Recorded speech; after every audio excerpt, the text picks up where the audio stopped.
Hello students, ये model set 1 का section B का वीडियो है।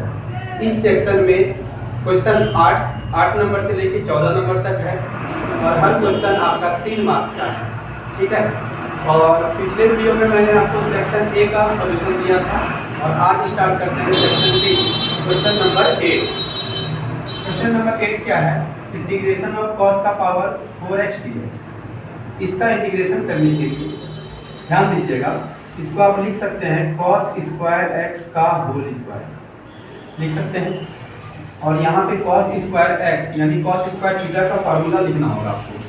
और cos स्क्वायर थीटा का फार्मूला लिखने के लिए आपको मैं बता दूँ, cos 2 थीटा का 4 फार्मूला होता है। cos square theta minus sin square theta पहला। दूसरा फार्मूला होता है 2 cos स्क्वायर थीटा माइनस 1। तीसरा फार्मूला होता है 1 माइनस 2 साइन स्क्वायर थीटा। और एक और फार्मूला होता है tan के फॉर्म में 1 minus tan square theta by 1 plus tan square theta, ठीक है। और यहाँ पे हम लोग cos स्क्वायर थीटा का फार्मूला निकालेंगे। तो cos स्क्वायर थीटा का फार्मूला निकालने के लिए cos 2 थीटा का ये वाला फार्मूला लिखिए। cos 2 theta is equal to cos square theta minus 1।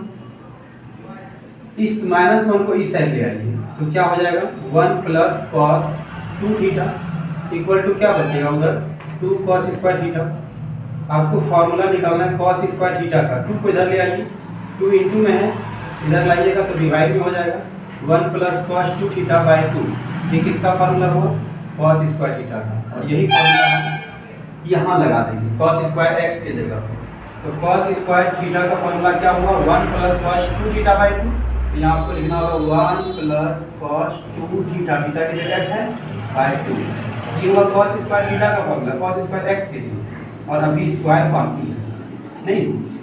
अब क्या करना है आपको? अब आपको ये करना है कि ऊपर वाले में यानी 1 प्लस cos 2x का होल स्क्वायर के लिए a प्लस b का होल स्क्वायर से ब्रेक कर दीजिए। तो a square plus 2ab plus b square यानी cos 2x का होल स्क्वायर बाय 2 का स्क्वायर कितना होगा 4 और यहाँ dx। 1 का स्क्वायर 1, 2 गुना 1 2 हो जाएगा 2 cos 2x। और यहाँ cos 2x का स्क्वायर करेंगे क्या होगा cos स्क्वायर 2x। याद रखिए एंगल का स्क्वायर नहीं कीजिएगा, ये नहीं कि 2 का स्क्वायर 4 कर दीजिएगा। cos का स्क्वायर cos स्क्वायर और ये थीटा का काम करता है। अब बाय कितना 4 और फिर dx। अब यहाँ पे 4 को बाहर कर लीजिए, कांस्टेंट है तो 4 बाहर होगा तो 1/4 बन के बाहर होगा क्योंकि यहाँ से 4 बाहर हो गया। और यहाँ तो ऊपर से 1 ले ही सकते हैं। यहाँ क्या बचा 1 plus 2 cos 2x plus cos square 2x और फिर dx। 1/4 जो है 1/4 सबके साथ इंटू होगा तो 1/4 फर्स्ट इंटीग्रेशन 1 और dx होगा। फिर 1/4 इंटू इसका इंटीग्रेशन करेंगे 2 cos 2x प्लस 1/4 इसके साथ भी इंटू होगा तो 1/4 और cos स्क्वायर 2x dx। यहाँ पे 1/4 रहने दीजिए, 1 dx भी रहने दीजिए। यहाँ 1/4 इंटू यहाँ पे भी कांस्टेंट 2 है, बाहर कर देंगे क्या बचेगा cos 2x dx। और यहाँ 1/4 रहने दीजिए। फिर cos स्क्वायर 2x आ गया, थीटा का काम कर रहा है तो cos स्क्वायर थीटा का यही फार्मूला लगेगा। तो लिखिए 1 प्लस cos 2 थीटा, 2 थीटा मतलब 2 गुना थीटा 4x हो जाएगा और नीचे फिर 2 और फिर dx। अब आपको क्या करना है 1/4 इंटीग्रेशन ऑफ 1 dx। और यहाँ पर आप 2 से 4 को घटा सकते हैं तो 1/2 integration of cos 2x dx plus 1/4 को 2 से गुना कर दीजिए, बाहर कीजिएगा तो इससे 2 चौके 8 और यहाँ 1 plus cos 4x dx। Clear है? 1/4 इंटीग्रेशन ऑफ 1 dx प्लस 1/2 डालने दीजिए cos 2x dx और प्लस यहाँ पे इंटीग्रेशन होगा 2 पहला होगा 1/8 इंटीग्रेशन ऑफ 1 dx। फिर 1/8 इसके साथ इंटू में है तो 1/8 और integration of cos 4x dx। इसके बाद समझिए 1/4 तो यहाँ है 1 dx यानी 1 का इंटीग्रेशन क्या होगा dx का x हो जाएगा प्लस 1/2 cos 2x का इंटीग्रेशन होगा, cos x का इंटीग्रेशन होता है sin x, तो cos 2x का होगा sin 2x बाय x का गुणांक कितना है, x का कोएफिशिएंट 2 है, x का कोएफिशिएंट इसके नीचे लिखते हैं प्लस 1/8 रहने दीजिए, 1 dx का इंटीग्रेशन फिर x हो जाएगा प्लस 1/8 फिर यहाँ है, और cos 4x का इंटीग्रेशन करना है, cos x का sin x, cos 4x का हो जाएगा sin 4x अब बाय x का गुना 4 प्लस c 1/4x, और यहाँ भी हो जाएगा पर 4 1/4 और sin 2x प्लस यहाँ होगा 1/8x, और यहाँ हो जाएगा 1/4 8 32 sin 4x प्लस c। ये देखिए 1/4x 1/8x दोनों लाइक टर्म्स है, समान पद है, इसको एक साथ रख के जोड़ दीजिए, और 1/4 sin 2x plus 1/32 sin 4x plus c। इन दोनों का एलसीएम लीजिएगा, 4 और 8 का 8 होगा, 4 में 8 दो बार में 2 गुना 1 2x, 8 में 8 एक बार में इससे गुना कीजिएगा x, और यहाँ 1/4 sin कितना 2x और 1/32 sin कितना 4x प्लस c। यहाँ हो जाएगा आपका 3x/8 plus 1/4 sin 2x plus 1/32 sin कितना 4x प्लस c। ये हो गया 8 नंबर का सॉल्यूशन। ठीक है, ये क्वेश्चन 3 मार्क्स का है, 3 मार्क्स। क्वेश्चन नंबर 9 क्या है, इंटीग्रेशन है x sin inverse x by root under 1 minus x square dx। ठीक है, इस क्वेश्चन को सॉल्व करना है। आप सभी को पता है ये कैसा इंटीग्रेशन है, इंडेफिनिट इंटीग्रेशन है और निश्चित समाकलन। तो इसका इंटीग्रेशन होगा कैसे, एक चीज आप यहाँ ध्यान दीजिए, साइन इनवर्स x है और यहाँ नीचे है 1 root under 1 minus x square, और आपको पता है कि साइन इनवर्स x का डिफरेंशिएशन जो होता है वो होता है 1 by root under 1 minus x square. यानी इसको अगर आप लेट करते हैं और डिफरेंशिएशन करते हैं तो ये आता है, तो जिसको लेट करने से ये आ रहा है वही मान, यहाँ पे साइन इनवर्स x को मान लीजिए t, ठीक है, और इसका differentiation differentiating with respect to x। Sine inverse x का differentiation 1 by root under 1 minus x square, और t का हो जाएगा dt बाय dx। आप ये dx यहाँ भी लिख सकते हैं, 1 by root under 1 minus x square d x is equal to d. अब यहाँ ध्यान दीजिएगा,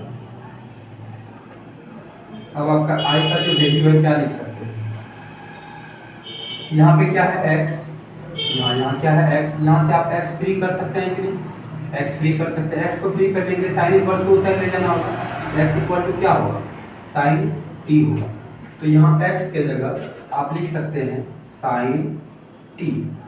दूसरा बात, इस साइन इनवर्स x को आप क्या माने हैं, साइन इनवर्स x को आप t माने हैं, तो यहाँ आप अलग से लिखिएगा t, और dx by root under 1 minus x square, dx by root under 1 minus x square के बदले में क्या लिखिएगा t, तो इसका वैल्यू डी दिया है। अब यहाँ पर फॉर्मूला लगेगा u इंटू v का, u इंटू v, इंटीग्रेशन में u इंटू v का फॉर्मूला होता है u इंटू v dx का, कि u ज्यों का त्यों integration of v dx minus integration of d by dx of u into integration of v dx और फिर इंटू dx। ये फॉर्मूला होता है u इंटू v का। अब प्रॉब्लम यहाँ ये है कि u किसको मानना है और v किसको मानना है, तो ये इंटीग्रेट बाय पार्ट्स का क्वेश्चन है, एक्सरसाइज 7.6 में आप लोग पढ़े हैं। इसमें u इंटू v के साथ साथ आपको एक चीज़ और याद रखना पड़ता है, आइलेट रूल। आइलेट रूल में हो गया I for inverse, inverse function लेना है, L मतलब लॉग वाला फंक्शन लेना है, A मतलब अलजेब्रा वाला फंक्शन लेना, अलजेब्रिक फंक्शन अलजेब्रा लेना है, इसे याद रखिए। T हो गया आपका ट्रिग्नोमेट्री लेना है, और E हो गया आपका एक्सपोनेंशियल वाला फंक्शन लेना है। ठीक है, तो यहाँ पे साइन है और T है, तो साइन ट्रिग्नोमेट्री में आता है और T अलजेब्रा में आता है। अलजेब्रा पहले लेना है, ट्रिग्नोमेट्री बाद में लेना है। आपको करना क्या है, टी को आगे कर देना है क्योंकि अलजेब्रा पहले लेना है, उसके बाद साइन टी। ठीक है, आप इसको u मत समझ रहे हैं, इसको v समझ रहे हैं, ठीक है। अब इसके u इंटू v लगाएंगे तो आप यहाँ लिखिए integrating by part, integrating by parts, integrating by part into v लगाते हैं तो फार्मूला क्या है, u मतलब t, integration of v dx, ये किसको समझ रहे हैं, साइन t, साइन t और dt होगा क्योंकि यहाँ t है, minus integration of d by dt of u मतलब t, into integration of v dx मतलब साइन t dt और फिर बाद में dt होगा क्योंकि वहाँ फार्मूला में dx है।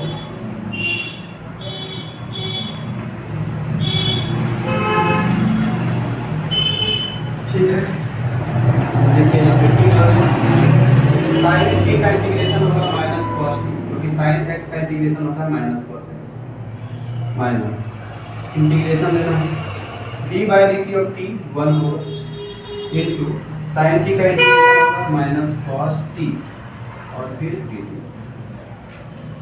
t minus t cos t, ये हो गया माइनस माइनस प्लस हो जाएगा, integration of cos t dt minus t cos t और कॉस t का इंटीग्रेशन होगा साइन t प्लस c, ये इसका इंटीग्रेशन हो गया।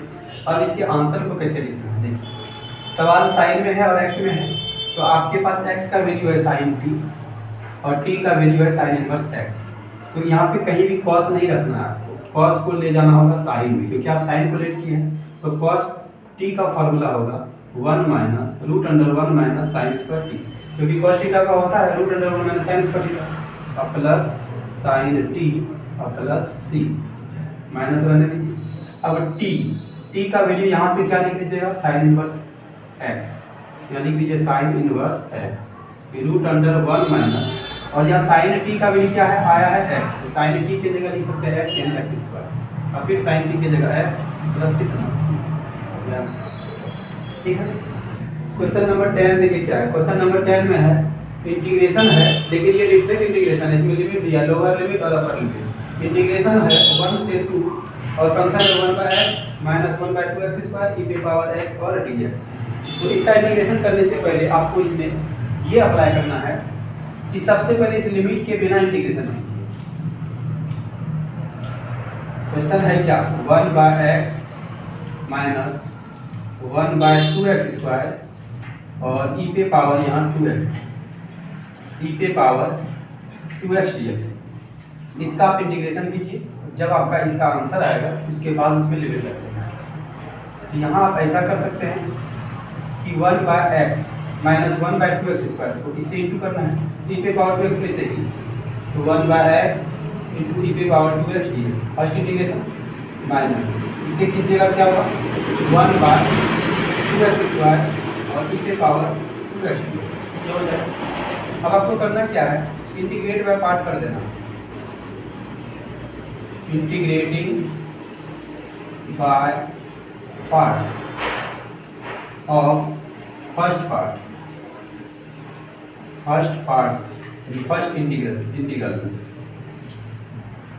ये जो क्वेश्चन है इसमें u इंटू v लगाना, ये अलजेब्रा का पार्ट है और ये एक्सपोनेंशियल है, तो बोलिए u मतलब 1/x integration of v dx मतलब e पे power 2x dx minus integration of d by dx of u मतलब 1/x minus into integration of v dx e पे पावर 2x dx और फाइनली dx। फिर से समझिए, इसको u बोल रहे हैं, u integration of v dx minus integration of d by dx of u मतलब 1/x, ये u है ये v है, into integration of v dx last में v dx, और इसमें क्या कीजिए 1/2 कांस्टेंट है, 1/2 बाहर कर लीजिए, क्या बचेगा यहाँ 1/x स्क्वायर इंटू e पे पावर 2x dx।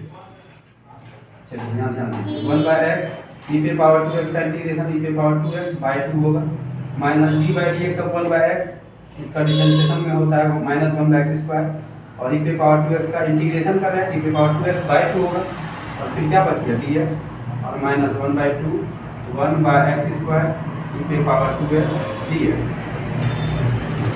1/x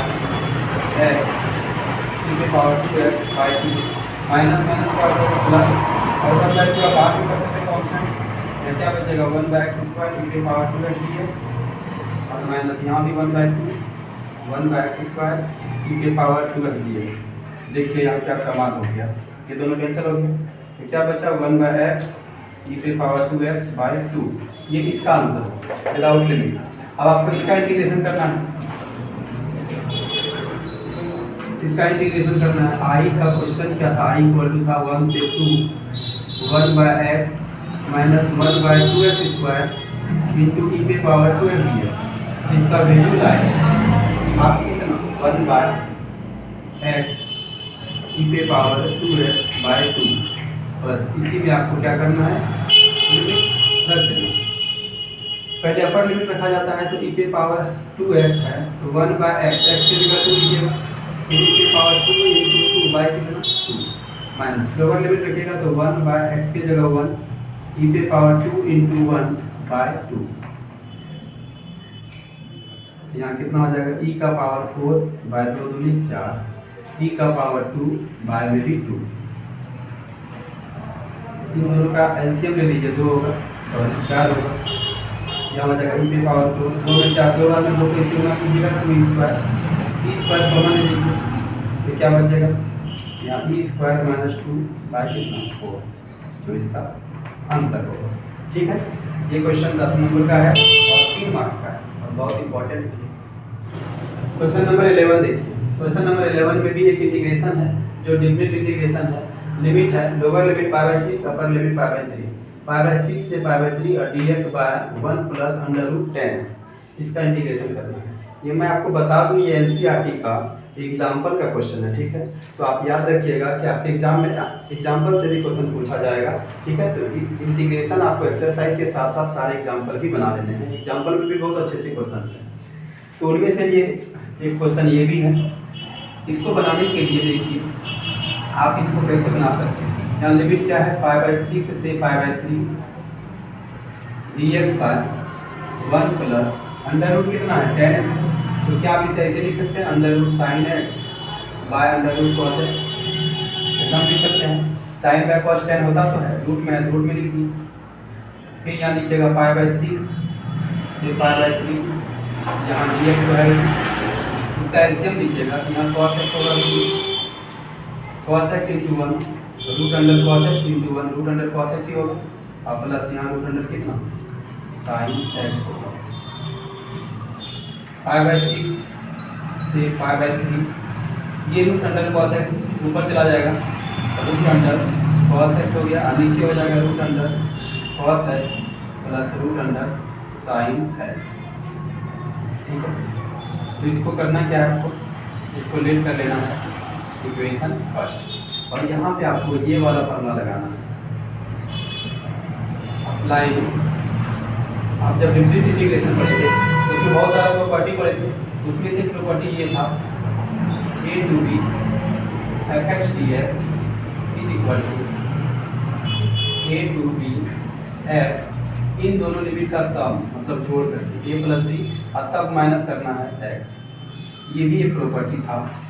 अब कौन सा था वो P1 P2 P3 P4 P5 P6 वो आप देख लीजिएगा। ठीक है, हम प्रॉपर्टी ही ये प्रॉपर्टी हम लगाने वाले हैं इसमें।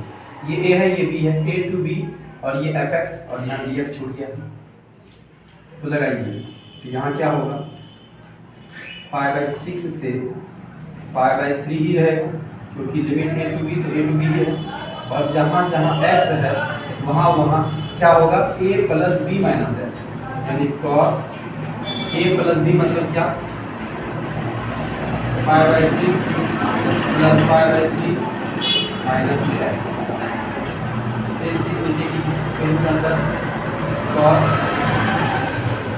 x के जगह क्या लिखेगा फिर a plus b π/6 plus π/3 minus कितना x फिर प्लस √अंडर sin x के जगह फिर वही a plus b minus x यानी π/6 प्लस π/3 माइनस x। ये आप लिख सकते हैं।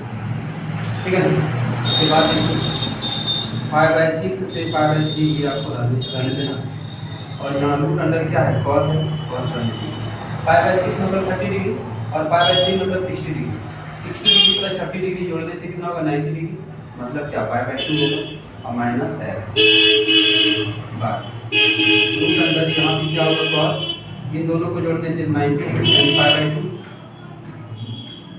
और माइनस में x plus root under sine, और यहाँ भी क्या हो जाएगा पाई बाई 2 माइनस में एक्स और फिर dx हो जाएगी। ठीक है, तो अब यहाँ i इक्वल टू क्या हो गया,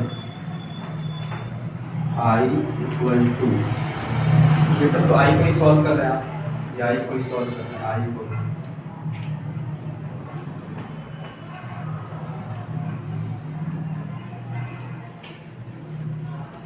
तो यहाँ क्या हो जाएगा i is equal to pi by 6 से pi by 3 under root cos 90 minus theta sine theta होता है ना, तो यहाँ लिखिएगा साइन थीटा मतलब साइन एक्स बाय यहाँ भी वही चीज़ cos 90 minus theta sine theta यानी sine x plus under root sine 90 minus theta cos x, sine 90 minus theta cos theta, cos 90 minus theta sine theta होता है। इसको आप लेट कर लीजिए इक्वेशन 2 और यहाँ ध्यान दीजिए फर्स्ट इक्वेशन आप इसको मान लेते हैं, इन दोनों को आप ऐड कर दीजिए। क्या कीजिएगा, adding equations first and second, समीकरण फर्स्ट को और सेकेंड को क्या करने पर जोड़ने पर क्या मिलता है हम लोगों को, adding equation first and second we get i जोड़िएगा तो 2i हो जाएगा, i प्लस i 2i और यहाँ कितना पाई बाई 6 से पाई बाई 3, ध्यान दीजिएगा इस इंटीग्रेशन का लिमिट जो है, इस इंटीग्रेशन का भी लिमिट वही है, तो दोनों को हम एक ही इंटीग्रेशन में समेट के कैसे लिखेंगे, पहले इसको लिख दीजिए root under cos x by root under cos x plus root under sine x,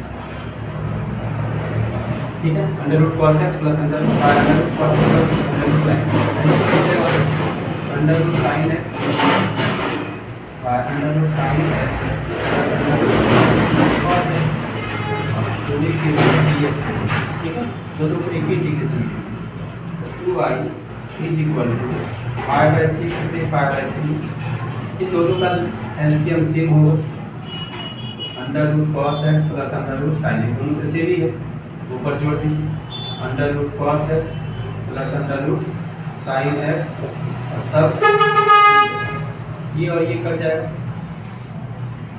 2i is equal to क्या बचा पाई बाई 6 से पाई बाई 3 और 1 इंटू dx का 1 इंटू dx बच गया और 1 इंटू dx का इंटीग्रेशन क्या होता है x होता है, x लिखिए लिमिट पाई बाई 6 से पाई बाई 3 तो 2i is equal to upper limit रखिएगा pi by 3 minus lower limit रखिएगा pi by 6, 2i is equal to इन दोनों का एलसीएम ले लीजिए 6 होगा, 3 में 6 दो बार में 2 गुना पाई करेंगे 2 पाई और 6 में 6 एक बार में 1 गुना पाई करेंगे पाई, यानी कि 2i is equal to pi by 6, यहाँ लिख देते हैं फाइनल आंसर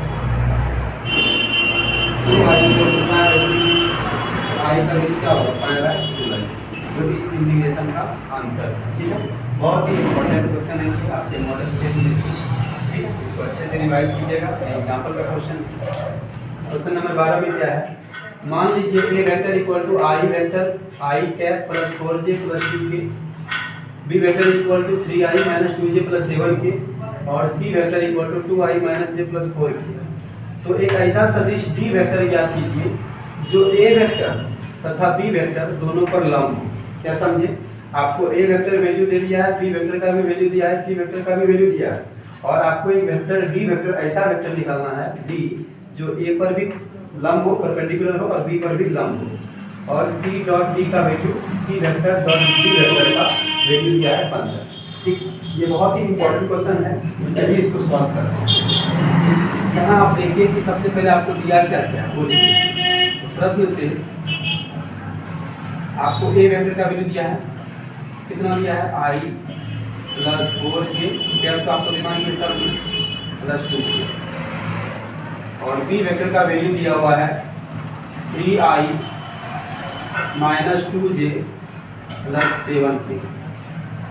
और सी वेक्टर का वैल्यू कितना है 2i माइनस जे प्लस 4k। आपको निकालना क्या है डी वेक्टर और कंडीशन क्या दिया है, और ये दोनों का लंब है। डी वेक्टर जो है वो ए वेक्टर तथा डी वेक्टर दोनों पर लंब है, दोनों पर क्या है लंब है। तो आपको करना यही है कि इन दोनों का ए और बी का आपको क्रॉस प्रोडक्ट निकाल लेना है, क्रॉस गुणन। तो क्रॉस गुणन निकालते हैं, दो वेक्टर को जब आप क्रॉस करते हैं तो उसके लिए डिटर्मिनेंट लेते हैं, यहाँ लिखते हैं आई, उसके बाद यहाँ लिखते हैं जे और यहाँ लिखेंगे के। किसका किसका क्रॉस कर रहे हैं, ए वेक्टर का और बी वेक्टर का। तो ए वेक्टर से आई का, जे का और के का गुणांक लिखना है, कोफिशिएंट। आई का कोफिशिएंट कितना है 1, जे का कोफिशिएंट 4 और के का कोफिशिएंट है 2। ये हुआ ए वेक्टर का बात। बी वेक्टर का लिखिए, आई का गुणांक 3 यहाँ 3, जे का गुणांक -2 और के का गुणांक 13।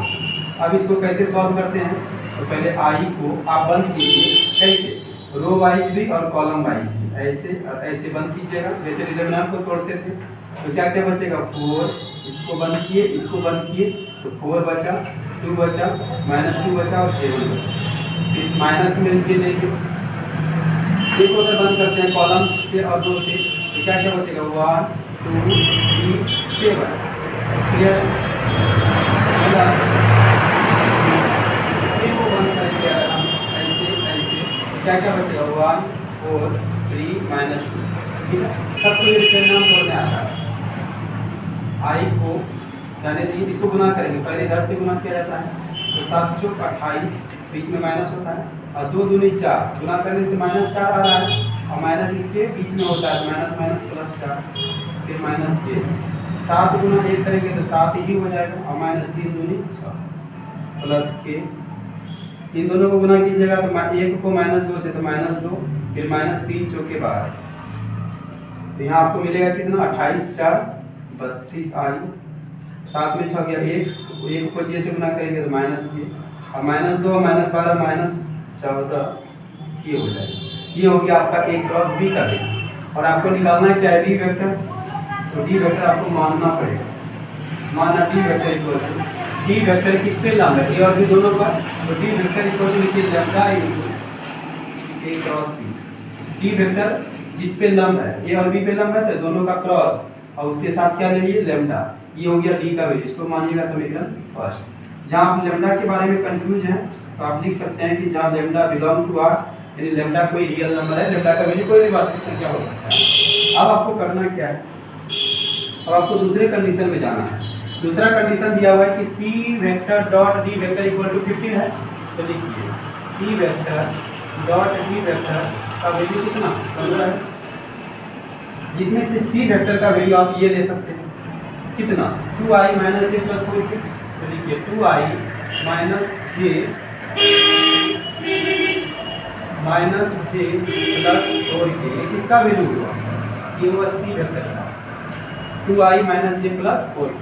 इसके साथ डॉट प्रोडक्ट चाहिए, डॉट गुणन होना चाहिए डी का, डी का मतलब किसका, और इसको एक चीज आप इसलिए ये भी लिख सकते हैं डी वेक्टर का, डी वेक्टर को यहाँ पे इक्वेशन फर्स्ट मत मानना, d vector is equal to lambda मान लीजिए, जे क्रॉस बी का वैल्यू कितना लाए हैं वो लिख दीजिए 32i माइनस जे फिर माइनस 14k। ठीक है, ये हो गया, इसको मानिए समीकरण फर्स्ट। ये हुआ डी वेक्टर का, ठीक है, और इस डी का वैल्यू यहाँ यूज कर लीजिए लैम्डा इंटू 32i माइनस जे माइनस 14k। समझ में आया आपको, फिर से समझिए। यहाँ पे डी को माने हैं लैम्डा इंटू ए प्लस बी, लैम्डा इसलिए माने हैं क्योंकि यहाँ पे लैम्डा का वैल्यू जो है, लैम्डा कोई अदिश संख्या है, कोई भी वास्तविक संख्या हो सकता है, और ये डी जो है ए और बी पे लंब, इसलिए ए और बी का क्रॉस लिया और उसके साथ लैम्डा लिया। ठीक है, और उसके बाद क्या है डी वेक्टर रहने दिया, यहाँ लैम्डा इंटू ए प्लस बी का वैल्यू यहाँ से देख के लीजिए, इसको मानिए इक्वेशन फर्स्ट। और यहाँ सी डॉट डी का वैल्यू 15 है तो सी का वैल्यू ले लिए 2i माइनस जे प्लस 4k और डी का वैल्यू यहाँ से, अब इसका वैल्यू दिया है 15। आप समझिए यहाँ पे कि 2i तो है ये, माइनस जे भी रहने दीजिए, प्लस 4k भी रहने दीजिए। डॉट लेमडा को 32i से गुना करेंगे तो 32 लेमडा आई होगा कि लेमडा को जे से गुना करेंगे तो लेमडा जे, ऐसे करेंगे तो 14 लेमडा के, ऐसा हो सकता है। ऐसे लिख लीजिए। अब डॉट प्रोडक्ट करना इस वेक्टर का और इस वेक्टर का, और डॉट प्रोडक्ट में क्या क्या था, आई वाले को आई वाले से, जे वाले को जे वाले से, और के वाले को के वाले से। क्योंकि आई का डॉट गुणन अगर जे के साथ करते हैं, के साथ करते हैं तो ऑटोमेटिक ये हो जाएगा, तो हम लोग उसको मल्टीप्लाई नहीं करते हैं। तो 2i और यहाँ 32 लेमडा आई का गुणन 2 और यहाँ आई का गुणन 32 लेमडा है, तो यहाँ गुणन करेंगे आई का गुणन 2 और यहाँ आई का गुणन 32 लेमडा प्लस यहाँ जे का गुणन में कितना है -1 गुना, यहाँ जे का गुणन कितना है माइनस लेमडा प्लस यहाँ के का गुणन कितना है 4 और यहाँ के का गुणन कितना है -14 लेमडा, तब इक्वल टू 15। 32 दूनी 64 हो जाएगा लेमडा, माइनस माइनस तो प्लस होगा, लेमडा इंटू 1 लेमडा ही होगा, और प्लस माइनस यहाँ फिर माइनस होगा, और 14 गुना 4 56 lambda equal to 15। 64 lambda plus lambda 65 lambda हो जाएगा 65 और -56 लेमडा इक्वल टू 15। इसमें इसको घटाइए, 15 माइनस 6 9 होगा, 9 लेमडा इक्वल टू 15। यहाँ से आप लेमडा का वैल्यू निकालिएगा तो क्या निकलेगा 15/9, इसको कैंसिल कर दीजिए 3 से ना, 3 5 15 3 3 9, तो लेमडा का वैल्यू कितना मिलेगा 5/3। इस लेमडा का मान आपको रख देना है किस पे, समीकरण फर्स्ट में। तो यह लिखना है समीकरण फर्स्ट में लेमडा का मान, लेमडा का मान रखने पर तो यहाँ हो जाएगा d vector is equal to क्या था लेमडा, और लेमडा की जगह कितना रखिएगा 5/3 इंटू 32i माइनस जे माइनस 14k, ठीक है। इसको गुना कर दीजिए, 32 को 5 को 32 से 32 पंच 160 हो जाएगा आई, 5 को इससे तो -5j हो जाएगा, 5 को इससे तो 14 पंच 70k हो जाएगा, ठीक है। और नीचे कितना रहेगा 3।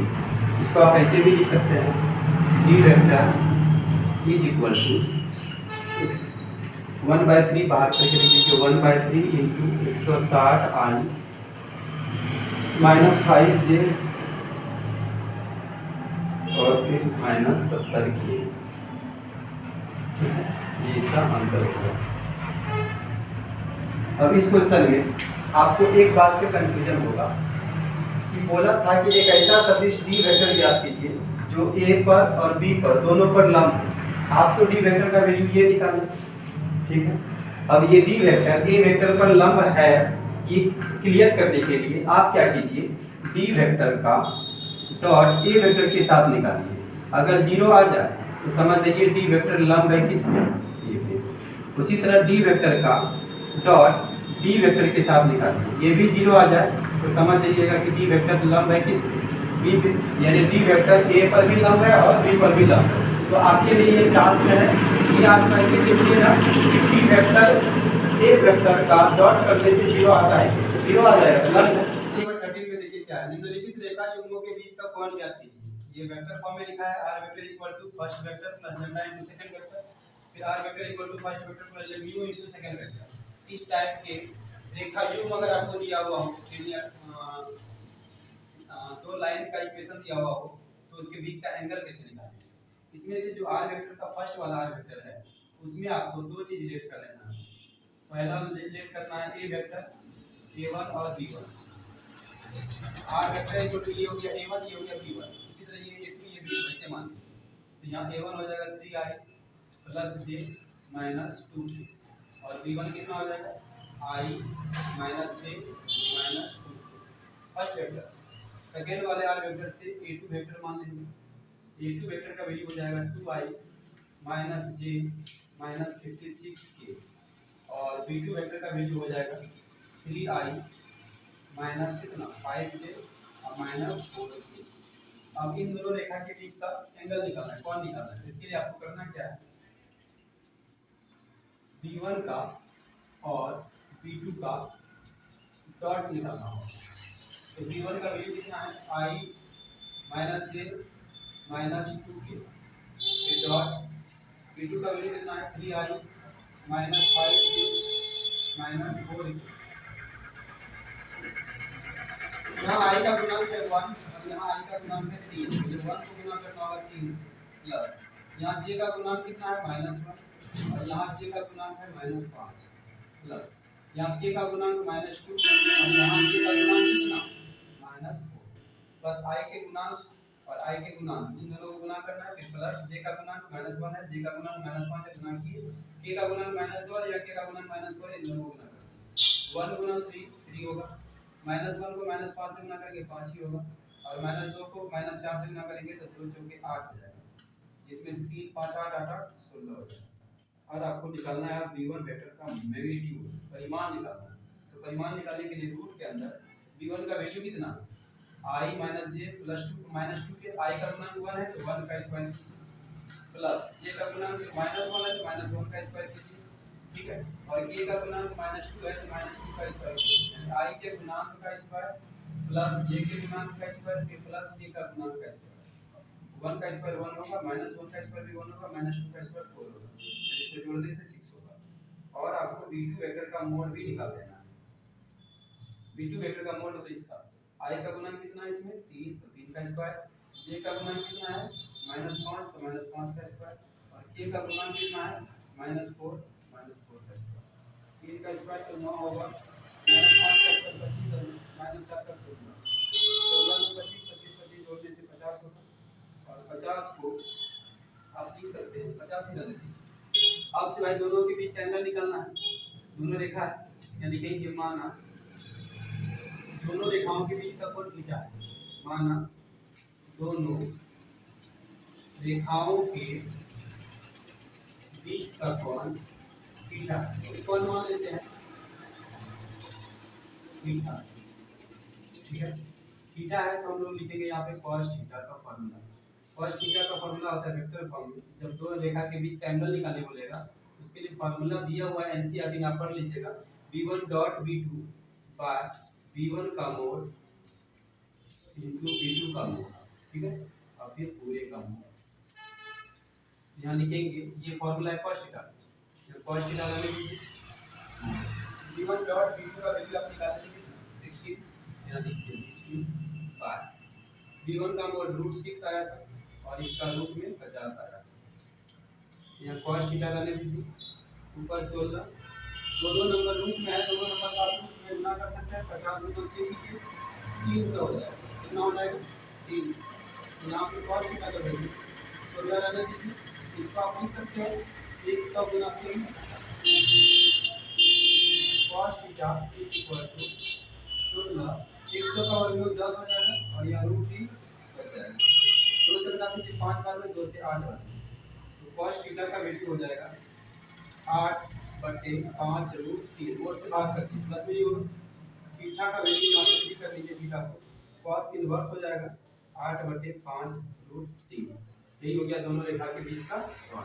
अतः दोनों रेखाओं के बीच का कोण, दोनों रेखाओं के बीच का कोण आपको निकालना था, यानी थीटा निकालना था, जिसका वैल्यू कितना आएगा cos इनवर्स 8/5 √3, जो आपका आंसर है, ठीक है।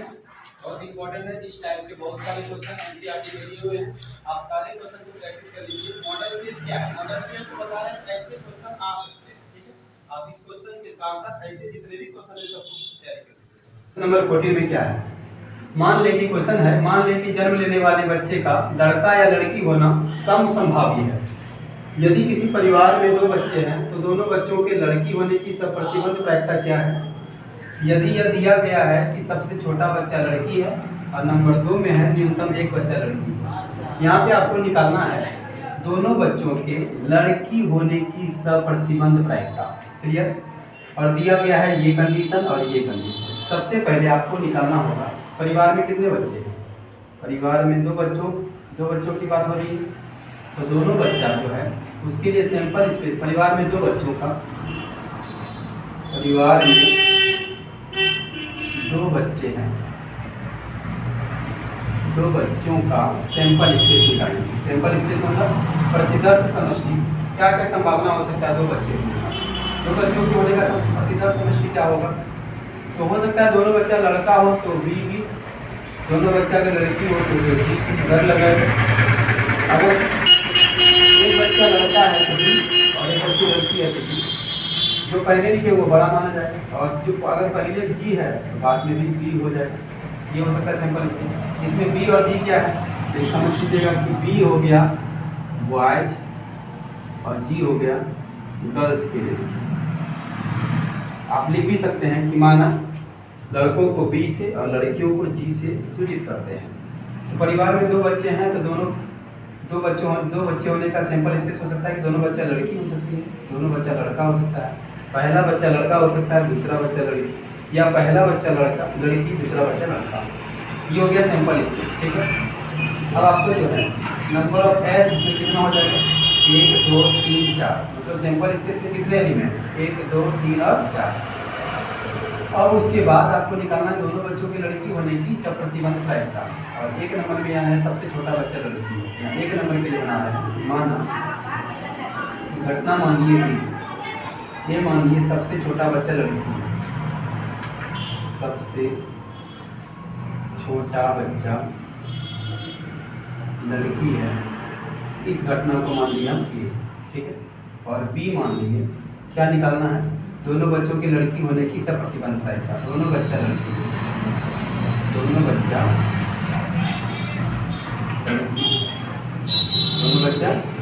ऐसा मान लिया, ठीक है। तो आपको निकालना है क्या दोनों बच्चों के लड़की होने की प्रायिकता, यानी कि प्रोबेबिलिटी ऑफ बी निकालना है। क्या दिया रहा है ए दिया रहा है, तो बी बाय ए आपको फाइंड करना है, ठीक है। अगर हम इसको ए मानते और इसको बी मानते तो ए बाय बी निकालना था। तो इसको निकालने के लिए आपको ए का पहले ए में क्या क्या अवयव होगा वो देखें। सबसे छोटा बच्चा लड़की है, इसका मतलब बी और बी इसमें नहीं ले सकते क्योंकि इसमें तो दोनों बच्चा लड़का है, लड़की तो है ही। इसमें सबसे छोटा बच्चा लड़की है, बाद में जो है जी है वो वाला लेना है। ये लड़की ये भी लड़का, सबसे छोटा बच्चा लड़की है, ये आप ले सकते हैं जी और जी कॉमन। सबसे छोटा बच्चा लड़की है, ये बी और जी। बी मतलब पहले लड़का है बाद में लड़की है, तो जो पहले है वो बड़ा हो गया, तो जो बाद में वो छोटा होगा। तो बी और जी आप लिख सकते हैं क्योंकि लड़की इसमें छोटी है, और जी भी आप नहीं लिख सकते क्योंकि इसमें जी पहले है, पहले जो है वो बड़ी है। और आपको सबसे छोटा बच्चा लड़की चाहिए तो ये वाला नहीं होगा। और बी का एलिमेंट क्या क्या होगा, दोनों बच्चे लड़की है, इसमें आप क्या क्या ले सकते हैं जी और जी, जी और जी। तो यहाँ पे अगर हम ए का प्रोबेबिलिटी निकालेंगे, प्रोबेबिलिटी ऑफ ए, इसमें कितना एलिमेंट है 2, अब टोटल कितना है 4, तो 2 बार 4 हो जाएगा, कैंसिल करने से 1 बाय 2 हो जाएगा। अगर आप बी का प्रोबेबिलिटी निकालते हैं तो बी में कितना एलिमेंट है 4, और साथ ही साथ आपको एक काम और कर लेना है कि ए और बी में क्या इंटरसेक्शन मिल रहा है, बस जी और जी मिल रहा है, जी और जी मिल रहा है। तो नंबर ऑफ ए इंटरसेक्शन भी कितना हो गया 1 हो गया। इसीलिए प्रोबेबिलिटी भी निकाल लेना इसका, प्रोबेबिलिटी ऑफ ए इंटरसेक्शन भी तो 1/4। अब आपको निकालना है दोनों बच्चों के लड़की होने की प्रायिकता कब, जब सबसे छोटा बच्चा लड़की है, यानी कि प्रोबेबिलिटी ऑफ बी बाय ए। क्यों, इसका प्रोबेबिलिटी दोनों बच्चों के लड़की होने का ये निकालना है, ये दिया रहने पर तो बी बाय ए होगा। और इसका फॉर्मूला होगा probability of a intersection b by probability of जो नीचे रहेगा वही, ठीक है। इसका value probability of a intersection b का कितना है 1/4, और प्रोबेबिलिटी ऑफ ए का वैल्यू कितना आया है 1/2। इसको सॉल्व कीजिएगा तो 1/4 इंटू 2/1, 2×4 आंसर होगा 1/2, ठीक है। और इसी के साथ इसका दूसरा वाला बनाते हैं 2 नंबर में मानना होगा, माना कुछ भी मान लीजिए, जैसे ई मान लीजिए, माना ई, और सबसे छोटा बच्चा लड़की, इसको आप भी मान चुके हैं, इसको सी मान लीजिए। माना सी न्यूनतम एक बच्चा लड़की है, न्यूनतम एक बच्चा लड़की है, न्यूनतम एक बच्चा लड़की मतलब कम से कम एक लड़की, ठीक है। इसीलिए सी में क्या क्या होगा, सी में होगा न्यूनतम एक बच्चा लड़की है, एक लड़की होना ही चाहिए। इसमें एक भी लड़की नहीं है, नहीं लेंगे, ये ले सकते हैं क्योंकि इसमें एक नहीं 2 लड़की है, तो न्यूनतम एक, ज़्यादा से ज़्यादा 2 भी ले सकते हैं। बी और जी भी आप ले सकते हैं क्योंकि इसमें एक लड़की है, जी और बी भी ले सकते हैं। यानी कि अगर आप प्रोबेबिलिटी ऑफ सी निकालते हैं तो सी का प्रोबेबिलिटी होगा 3 एलिमेंट है, टोटल कितना 4, ये हो गया। और प्रोबेबिलिटी ऑफ बी तो आपको मालूम है ही, क्योंकि प्रोबेबिलिटी ऑफ बी यहाँ मान ली है, ये दोनों बच्चों के लड़की होने की टाइप था। Probability of b by c निकालना होगा इसमें, तो बी का कितना था, बी का है यहाँ पे 1/4 और बी और सी का इंटरसेक्शन देख लीजिए कि बी में और सी में क्या मिलता है, बी में है जी जी और इसमें है जी जी, इसमें भी जी और जी ही मिलेगा और कुछ नहीं मिलेगा। तो बोलिए probability of b intersection c निकालिएगा तो 1/4 ही आएगा। अब बताइए आपको निकालना क्या है, दोनों बच्चों की लड़की होने की प्रायिकता, यानी कि इसकी प्रायिकता निकालना है, कब, जब सी दिया है तब, यानी कि probability of b by c निकालना है। फॉर्मूला हो जाएगा probability of b intersection c by probability of c. B intersection c का वैल्यू 1/4 और प्रोबेबिलिटी ऑफ सी का 3/4, 4 यही कैंसिल कर दीजिए तो आपका आंसर आ जाएगा 1/3। सेकेंड वाले का आंसर 1/3 और फर्स्ट वाले का आंसर 1/3, ठीक है।